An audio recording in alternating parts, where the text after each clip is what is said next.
Mulai saat itu kita buat aturan bersama bahwa kalau sebetulnya sih kalau klien laki-laki itu konselornya harus laki-laki.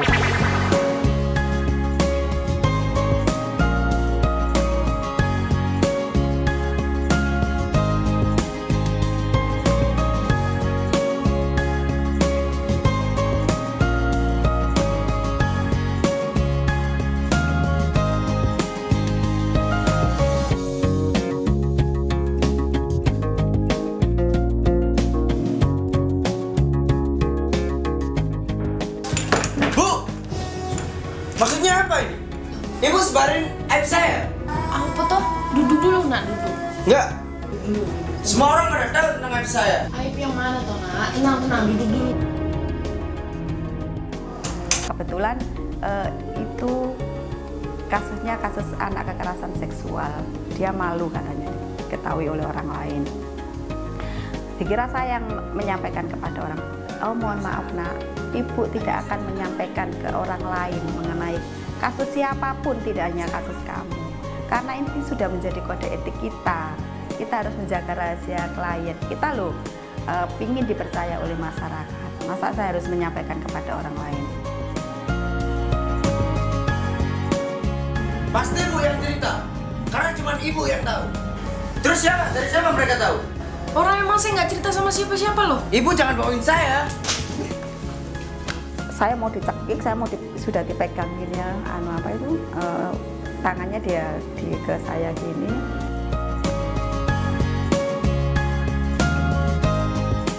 Kamu cekek saya. Ayo cekek. Saya nggak salah. Saya punya Tuhan dan saya nggak takut. Ayo cekek kalau berani.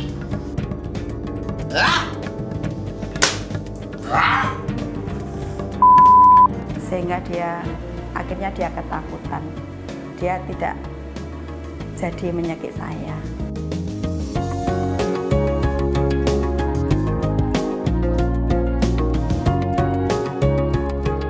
Mulai saat itu kita buat aturan bersama bahwa kalau sebetulnya sih kalau klien laki-laki itu konselornya harus laki-laki. Tetapi kita waktu itu hanya perempuan semua.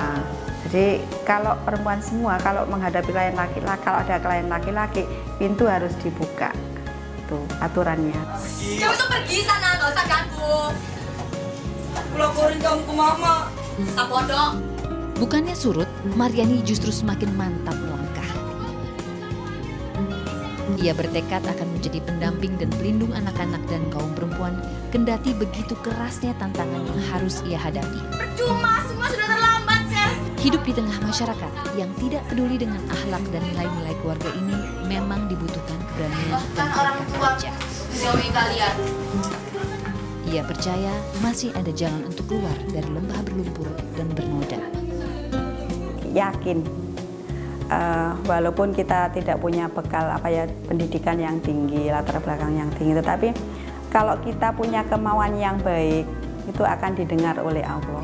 Jadi kita hanya mengharapkan ridho Allah, pasti Allah akan mengabulkan itu. Saya yakin. Terima kasih anak-anak atas atraksinya.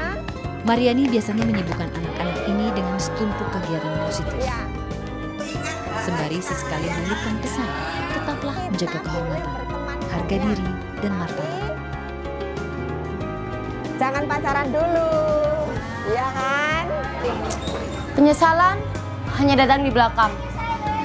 Mulai detik ini, kita sebagai remaja, jangan sampai kita melakukan seks bebas. Karena itu akan mengakibatkan kehamilan yang tidak diinginkan.